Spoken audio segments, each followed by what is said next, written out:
This is the BODERRY Voyager, not the automatic one. Rather, it's a quartz. And what makes it so interesting is how much personality and premium detail they've packed into a titanium field watch that costs just $80.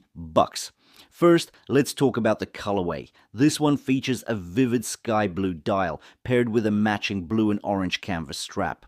The colors are bold, bright, and unmistakably modern, but somehow it still feels premium.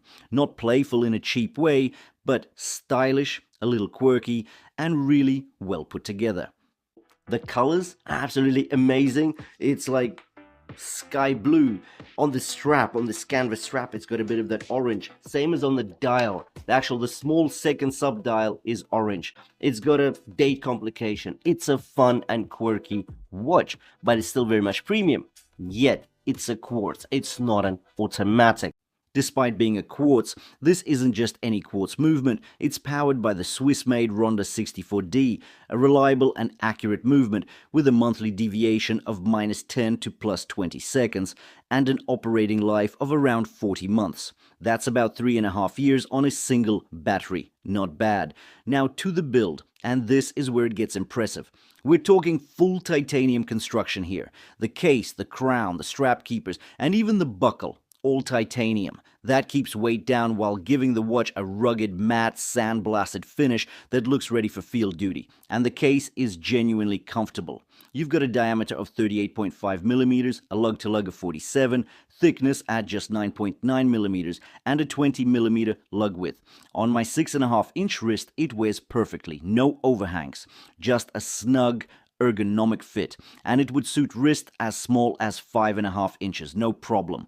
The lugs are heavily twisted and downturn aggressively, giving the case a very distinctive silhouette.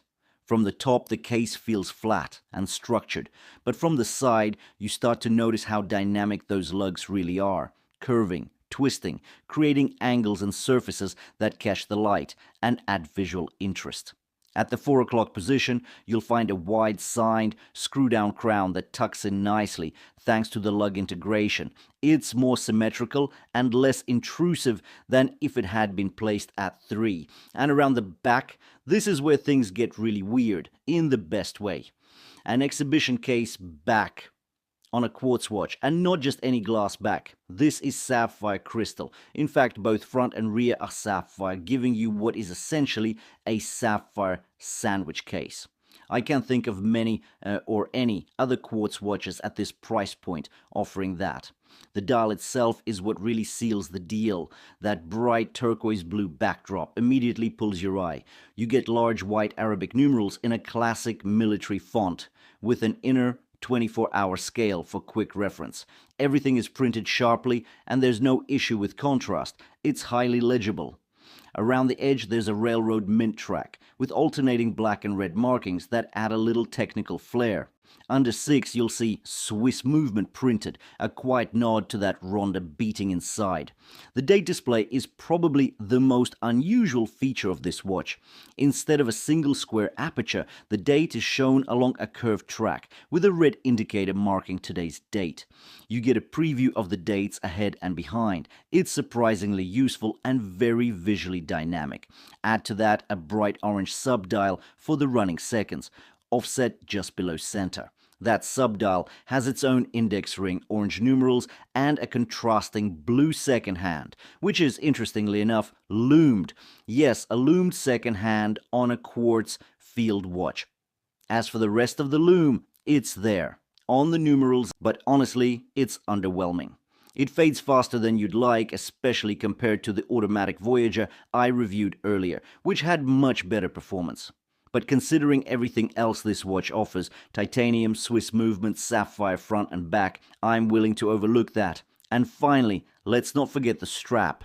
It's a canvas two-tone setup with orange accents, matching the dial beautifully. The titanium keepers and signed buckle are a thoughtful touch, making sure no part of this feels like an afterthought. So, to sum it up, bold and surprisingly premium. At just $80, you're getting a full titanium field watch, Swiss movement, sapphire sandwich construction, and a dial packed with useful, well-executed details. And if this sky blue isn't your thing, There are plenty of other colorways to choose from. Green, grey, white, you name it. For me, it's a standout. Not perfect, but undeniably fun and seriously impressive for the price.